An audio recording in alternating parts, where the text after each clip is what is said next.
kedua untuk mengetahui apabila ada komplikasi setelah melahirkan. Kalau bedanya dengan kala 4 apa Bu? Kalau kala 4, nah 4 jam setelah melahirkan jangan kemana-mana, masih dievaluasi pasien itu. Nah, tapi kalau udah postpartum setelah lebih dari 4 jam dan dia ada di ruangan nifas, nah itulah dilakukan pemeriksaan fisik postpartum. Dan juga untuk mengetahui apabila ditemukan ada hemoragik postpartum, ya.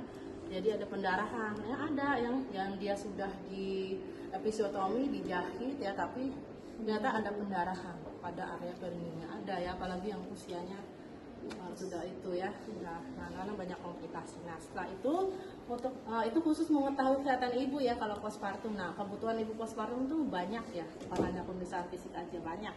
Ada apa aja? Ada breast care, ada perawatan lukanya, ada perawatan perineumnya, ada kebutuhan bicat oksitosin, breast care, sama teknik menyusui dia harus paham ya. Untuk personal hygiene secara keseluruhan dia harus tahu, kebutuhan nutrisinya harus tahu, kebutuhan BAK, BAB setelah melahirkan penting. Karena apa? Karena banyak yang karena takut baru di SC dia jadi mempengaruhi stres, jadi dia malah BAB-nya 9 hari baru BAB. Itu ada yang seperti itu ya. Kalau saya 4 hari setelahnya baru BAB. Nah, jadi ada yang beda-beda sampai 9 hari baru bisa BAB. SC, sama SC ya. Jadi itu ya. Dan kembalinya head nih kalau udah setelah melahirkan itu beda-beda ya. Bu Maul dia baru melahirkan kembali headnya, Bu Maulida 6 bulan baru head lagi. Nah saya sebulan lebih udah head lagi, itu beda-beda ya ininya tuh ya. Jadi jangan kaget kalau nanti kalian udah menikah dan melahirkan kok headnya belum kembali ya. Selama kita tidak stres, biasa normal, tidak pakai KB apa-apa, yang menyusui juga aktif gitu, KB-nya yang misalkan KB alami saja dulu karena tidak mengganggu menyusui. Nah itu nggak apa-apa, kayak IUD itu tidak mengganggu menyusui. Itu beda lagi, itu nanti kebutuhan KB juga jadi kebutuhan postpartum. Oke, misalnya fisik postpartum itu dari head to toe juga ya. Dari kepala tadi sama, apa aja tadi? Kebersihan kepalanya, kemudian kesimetrisannya ada benjol atau tidak, kemudian juga ada luka atau tidak, terus rontokannya ada alopecia atau tidak, alopecia atau kebotakan. Baru ke telinga berarti tadi kebersihan telinganya, apakah ada otitis media atau tidak, sama daun telinga ada polip atau tidak, kemudian pada hidung juga kebersihannya ada polip atau tidak. Nah baru ke wajah. Nah kalau plasmagrafi darum masih ada nggak pada ibu postpartum?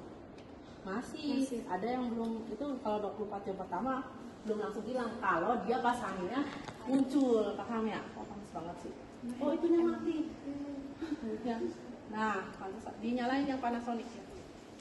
Nah, jadi plasmagrafi darum itu nggak langsung hilang pada saat melahirkan, baru melahirkan ya.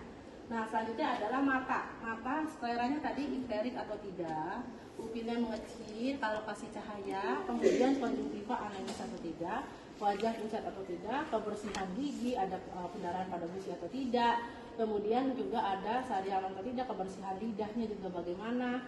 Nah, baru ke leher, ada pemeriksaan kelenjar getah bening atau tidak, kemudian pemeriksaan tiroid atau tidak, ada kesulitan menelan atau tidak, atau nyeri menelan atau tidak.